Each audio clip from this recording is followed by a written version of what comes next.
أعوذ بالله من الشيطان الرجيم. بسم الله الرحمن الرحيم. نون والقلم وما يسطرون ما أنت بنعمة ربك بمجنون وإن لك لأجرا غير ممنون وإنك لعلى خلق عظيم فستبصر ويبصرون بأيكم المفتون إن ربك هو أعلم بمن ضل عن سبيله وهو أعلم بالمهتدين فلا تطع المكذبين ودوا لو تدهن فيدهنون ولا تطع كل حلاف مهين هماز مشاء بنميم مناع للخير معتد أثيم عتل بعد ذلك زنيم أن كان ذا مال وبنين إذا تتلى عليه آياتنا قال أساطير الأولين سنسمه على الخرطوم. صدق اللہ العظیم. سورہ قلم مکی صورت ہے. فرمایا نون والقلم وما یسطرون. نون قسم ہے قلم کی اور ان فرشتوں کی جو لکھنے والے ہیں. وما یسطرون اللہ نے قسم اٹھائی ہے قلم کی اور وما یسطرون جو لکھنے والے فرشتے ہیں. فرمایا کہ سب سے پہلے جو اللہ نے چیز پہلا فرمائی ہے وہ قلم ہے. والقلم اور قلم کے ذریعے اللہ نے قلم کو حکم دیا لکھ. جو چیز اللہ کا حکم دیتے گئے وہ قلم کیا ہے وہ لکھ دی گئی. ما انت بنعمت ربک بمجنون. نہیں ہے آپ اپنے رب کی طرف نعمت کی وجہ سے مجنون. یعنی آپ کو مجنون اور پاگل کہتے تھے آپ وسلم کی ذات کو کفار مکہ کہ یہ پاگل ہے دیوانہ ہے. اللہ نے فرمایا کہ ما انت بنعمت آپ کو جو ہم نے نعمت عطا فرمائی ہے یعنی نبوت والی رسالت والی نعمت یہ تو بہت بڑی نعمت ہے. تو آپ کو یہ جو کہتے رہیں لیکن آپ کا جو کام ہے آپ ان کو اچھی ترغیب دینا راہ راست پہ لانا ان کو اسلام کی دعوت دینا یہ آپ کا کام ہے. اس وجہ سے یہ آپ کو کیا کہتے ہیں مجنون ہیں پاگل ہیں.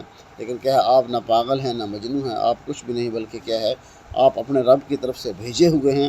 وَإِنَّ لَكَ لَأَجْرًا غَيْرَ مَمْنُونٍ. یہ جو مرضی کہتے رہیں بے شک آپ کے لیے جو اجر اللہ نے تیار کیا ہوا ہے غیر ممنون وہ کبھی ختم ہونے والا نہیں ہے. یعنی ان کی باتوں میں اندر نہ ہیں بلکہ کیا ہے آپ کے لیے اللہ نے بہت بڑا اجر جو ہے وہ تیار کیا ہوا ہے اور نہ ختم ہونے والا اجر ہے. وَإِنَّكَ لَعَلَىٰ خُلُقٍ عَظِيمٍ.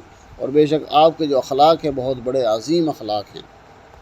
یعنی آپ صلی اللہ علیہ وسلم کی ذات کے یعنی اتنا اخلاق والا بندہ اتنا اچھی طبیعت والا بندہ جس کو یہ پاگل اور دیوانہ کہتے ہیں تو اس کو یہ کیا کس کی وجہ سے صرف کہتے ہیں یہ اسلام کی وجہ سے اور اللہ کے احکامات کو لوگوں تک پہنچانے کی وجہ سے آپ کو یہ پاگل اور دیوانہ کہتے ہیں.